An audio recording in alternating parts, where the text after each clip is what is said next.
boot campers. Whoa, I look like I have a sprinkler on my head. So I want to talk to you about something that happened to me when I was a teacher, and it happened and a counselor too, and it happened, oh, that's pretty bouncy.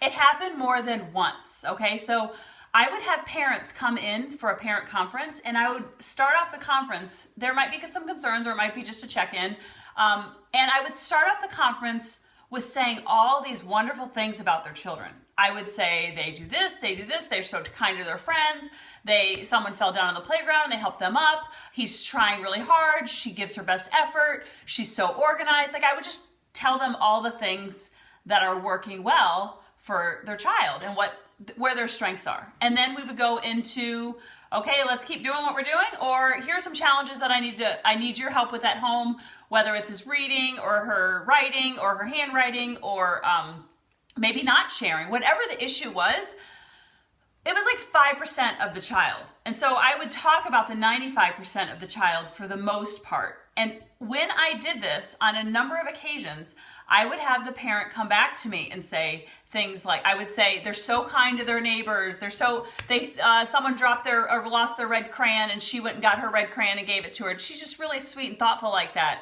And they would come back at me and say, oh, I wish they were like that at home. Or they would say, oh, you should see her with her brother. She is nothing like that at home. I don't know how you get that out of her, but she's nothing like that at home. It must be because she's in a group. And so they would start making excuses, and I would sit there, and it's happened more than once. And I was like trying to talk their parents into telling them how amazing their child was. And yes, there was things that we're working on. Hey, Carol, there was things we were working on. But at the same time, like, there were so many things that were amazing and off the charts that, like, let's focus on that, because wherever your energy goes, wherever your focus goes, your energy flows. So then fast forward, I have Lily and Grady, and my dad takes Lily out for ice cream. And he comes home and he is like, oh my goodness, that Lily, she's like 3 years old. Hi, Roberto. That Lily is something else. She is just so sweet and funny, and she was sharing her ice cream with me, and she dropped some on her shirt. She got upset, and I like started playing a game with her, and immediately I went into what I saw as a parent and a teacher and a counselor. I started saying the same things, and I didn't realize this until I read The Conscious Parent that I was even doing this, and I said, you should see her with her brother. I wish she would act like this when she was with me. I wish she just acts like that when she was with her grandpa, because it's one-on-one. She just does this. And I started to like bash Lily, 3 years old, to my dad, who's trying to compliment her and say all the 95% that are awesome about her. And then I was focusing on the 5% of things that we're working on. Well, here's the deal. Here's the situation. I had a child in my class, Marcus. I will never forget him, second or third year of teaching. And he was, hi, Robin. And he was one of my behavior issues that just literally drained me every single day. And I remember being a teacher, and I just felt like I was always correcting the class. There was a very sweet class. I had a couple behavior problems, but that's normal in every classroom. But for the most part, they were awesome. And so I would say things, I just was like, okay, no more calling out, get in line, stop playing with your neighbor. Like, this was my tone a lot, okay?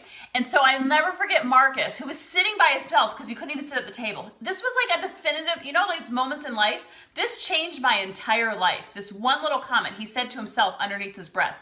He said, and I talk about this in another video, he said, I feel like she's always mad at us. That's what he said. And I was like, oh. And he didn't say mad at me because I wasn't even talking to him. It was constant, just nagging and fixing and stop this and stop that and stop this. And it was like a light bulb. I got hit by a cannonball. I got hit by a lightning bolt in that moment. And I said, you know what? I am focusing on what the kids are not doing instead of focusing on what they are doing, because there was so much amazingness going on and so much magic.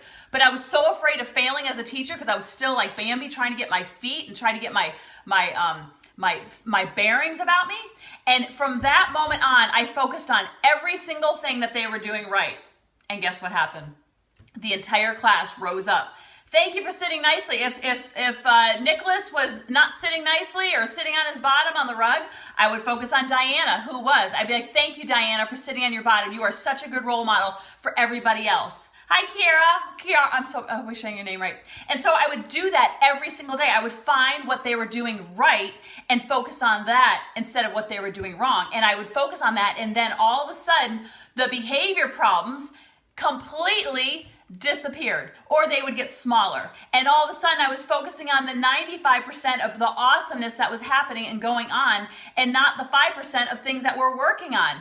And the same type of lightning bolt happened with Lily and Grady. Instead of focusing on the 5% of them not listening, them yelling, them having a tantrum, whatever it was, I was loving the 5% and focusing on the 95% at the same time.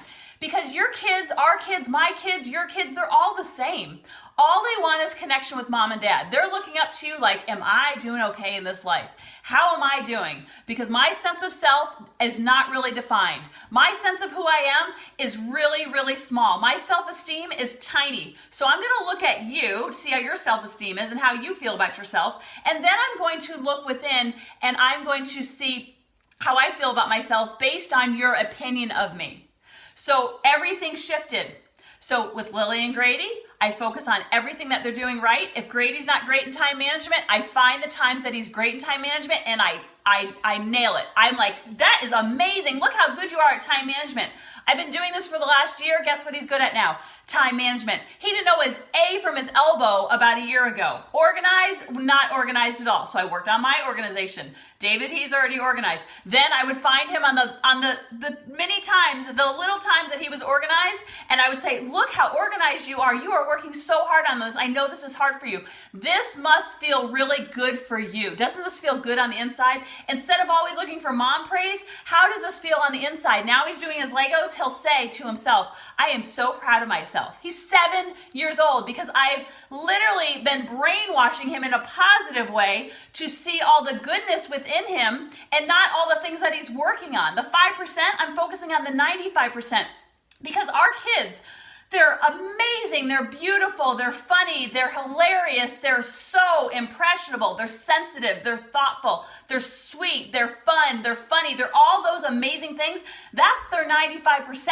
But what happens is we're so afraid of failing, or we're so afraid of like messing this up when we see that 5% show up, which is true in every human being. Whether you're 7, I'm 43, I have way more than 5% that I'm working on.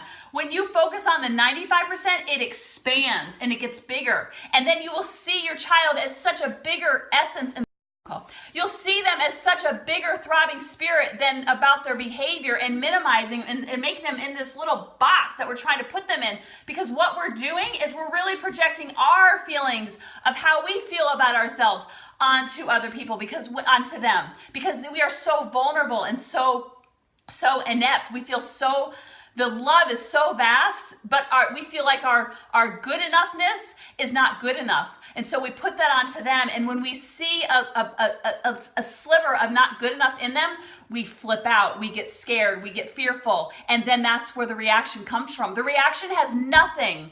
I will say this over and over and over. Your reaction has nothing to do with what they're doing. It has to do that you're enmeshed with how they are, meaning something about you. And when you can detach those two things, you will come from a place of love and a place of kindness and modeling what you want to see instead of a place of making it about me, making it about them.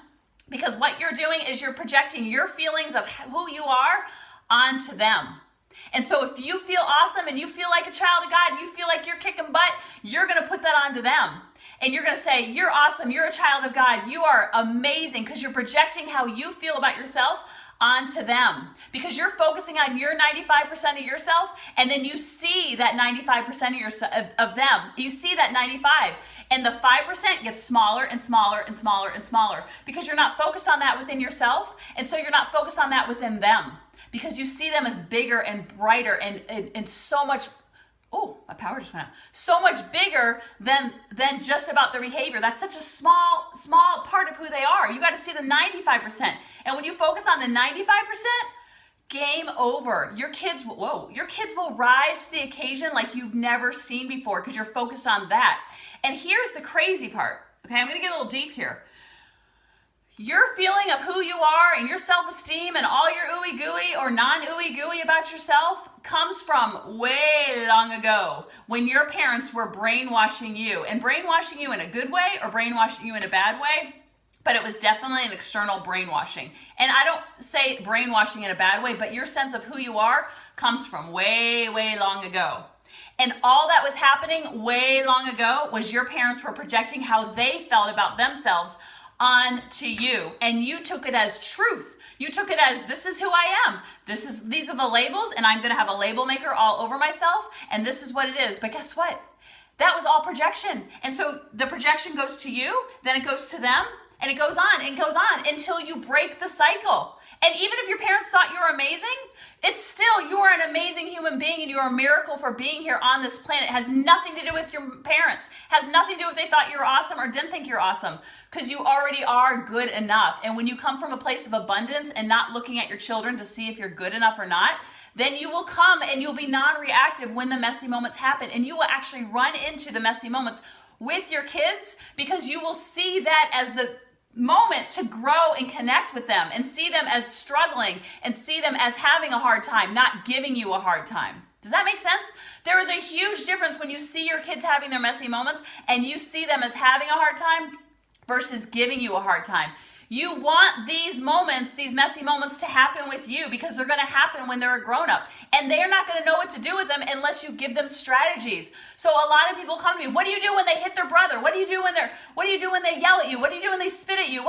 I don't care about that moment. I care about 3 weeks before. Let's be proactive and prevent that moment, and let's build up to that so then these moments don't happen because it's modeled. It's the energy in which you're bringing to the table. That's all you need to worry about. And when you can detach and see their spirits and see their vibrancy as so much greater and loving every single moment, even the messy ones, love the messy moments, you will feel like you are accepting the as is because you're seeing everything as neutral. And when Lily flips out or Grady starts crying, I'm like, thank God I'm the one there to teach them. This is what you're feeling. This is normal. This is a normal human behavior, normal feeling. We want to change the behavior. We don't want to change the emotion. And here's a strategy of what I do that might help you. Or maybe you can come up with another one. So those messy moments are the ones that you actually want because that's where connection is made. And when you have connection, when you have connection, you have cooperation. Everybody wants the cooperation first, so they're going, they're yelling, they're screaming, they're trying to shame them into cooperating. It does not work that way. Connection comes first, cooperation comes next. It's not cooperation, then connection. Once they do this, you have to be the hero in the relationship. You are waiting and waiting and waiting and waiting for this patience bubble to come over you and for your kids to change. That will not happen. They are just mirroring back to you in where you need to grow. Not from a place of beating yourself up, but a place of empowerment, like, oh my goodness, what a gift my kids are giving to me, because they already know everything. They already are as is, the most beautiful human spirit. They are teaching you how to love. They are teaching you how to be present. They are teaching you how to get over things. They are teaching you how to love yourself, because the way in which they love you is like nothing you've ever felt before, right? But they are begging you to love yourself in that way so then you can mirror and project that back out to them. Does that make sense? I hope it does.